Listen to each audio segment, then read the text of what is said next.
जवाब दे पाएगा?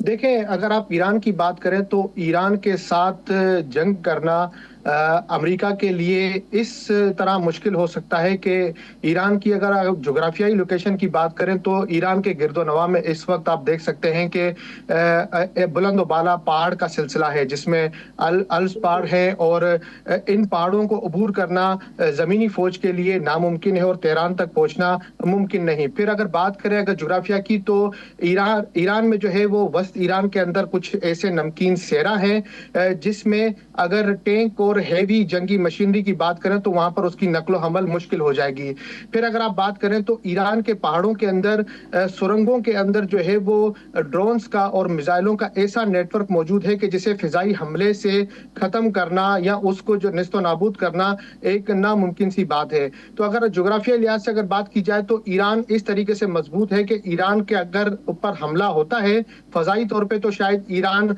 उसका मुकाबला ना कर सके, लेकिन जमीनी तौर पर ईरान को कंट्रोल करना और तेहरान तक पहुंचना किसी भी मुल्क के लिए बड़ी तादाद में फौज भेजना नामुमकिन सी बात है। फिर अगर आप बात करें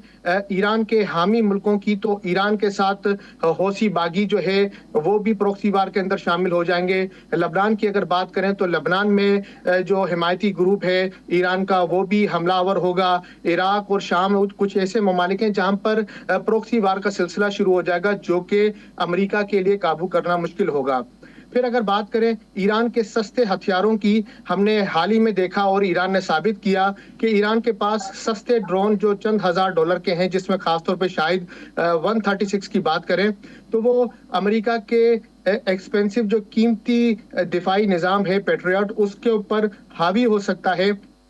उसे मसरूफ कर सकता है या फिर उसको मुकम्मल तौर पे ख़त्म कर सकता है। ईरान के पास इतने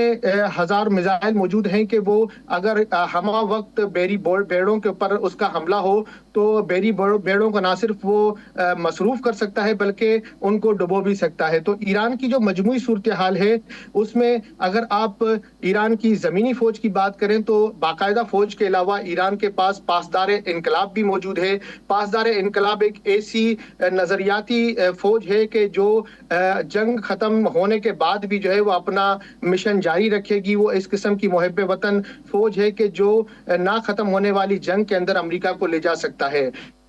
ईरान की जो बाकायदा फौज की अगर बात करें तो उनकी ट्रेनिंग मोजाइक डिफेंस के तौर पे की गई है, यानी कि ईरान के जो फौजी हैं अगर उनका तेहरान से मरकजी राब्ता खत्म भी हो जाए तो उनके जो मकामी कमांडर हैं उनमें इतनी सलाहियत है कि वो अपने